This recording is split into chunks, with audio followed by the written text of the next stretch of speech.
Guys, I had no intentions of going to see this film, right? But I had a chance to see it early, so I was like, yeah, why not? So I decided to go see Captain America: Brave New World, and yeah, it's as bad as you would think. Right off the bat, Anthony Mackie, he just doesn't have it. Okay, he was liked Falcon as a character and has liked Anthony Mackie in the past.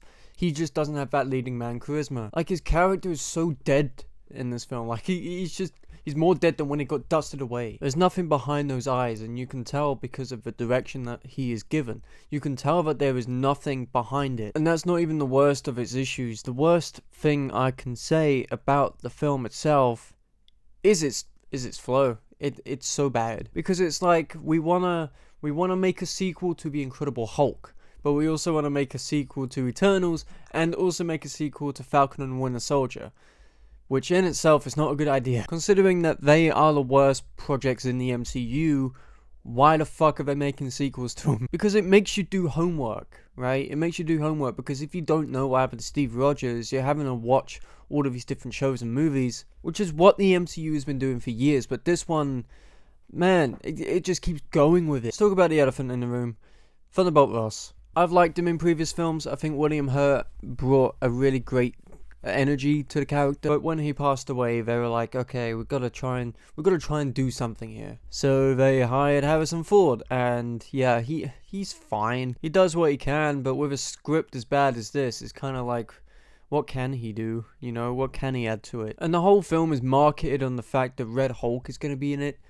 Man, he's barely in it. And it's one of those things where when he does show up, it just slows momentum down.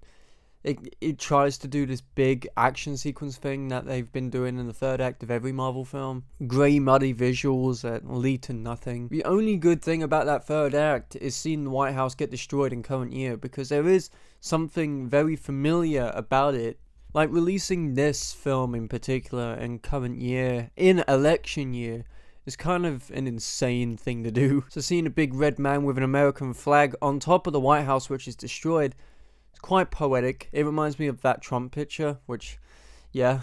And the film thinks it's clever with what it's saying about elections and brands as a whole, and how protecting an image is perfect. When you protect an image, it's like, man, you're doing it for the wrong reasons. And this film does it for all the wrong reasons. The action sequences as well, they're just so sloppy.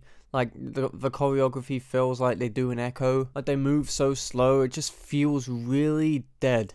Like, it just feels really stale. It's such a nothing burger of a film, you know? There's, like, hardly anything to take away from it. Gettable, there's hardly any resemblance to the other films at all. For me, it kind of feels like Amazing Spider-Man 2. You know, where it kind of juggles way too much.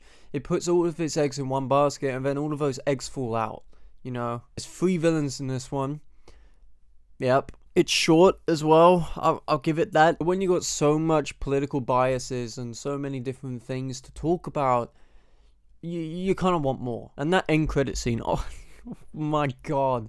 I'm looking forward to adding this to the pile of end credit scenes that lead to fuck all. Guys, if Marvel thinks that this is the good step forward, well, we don't want it. I have faith in Fantastic Four and Thunderbolts, but I don't have faith in this. You can tell that this was doomed from the get-go when they kept pushing it back, rewriting it, redirecting it, etc, etc. And I feel it's Feige's fault, because I think that he hasn't lost faith in comics, but he's lost faith in his film. And that's kind of a big issue. Not to mention that they got in a bit of controversy because they hired an open Israeli, especially during the whole Palestine-Israel genocide. Something I'm not going to talk about because I have no real knowledge on it. But yeah, it's not a good look for them.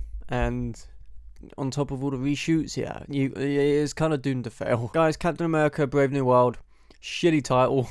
It's just a nothing burger. It's just a rough patch. There's like nothing to it at all. And there's nothing to think about after watching it. I'm kind of just, I saw it, I left, and it went straight out of my head after. There's another film I'm going to talk about this week, which is very similar in terms of that. But when Marvel said that this is hopefully going to be a push forward for the universe, it's kind of like, why? We don't need anything like this. Captain America: Brave New World gets a 4 out of 10. It's stale. It's like it's opened a packet of crisps and then they've fucking gone off. Like, it reminds me of that. Like, you didn't seal the bag properly, Marvel. You didn't seal the bag. But yeah, those are my thoughts on Captain America Brave New World. Tell me down below if you've seen it and what you think of it. And yeah, looking forward to this universe being done with.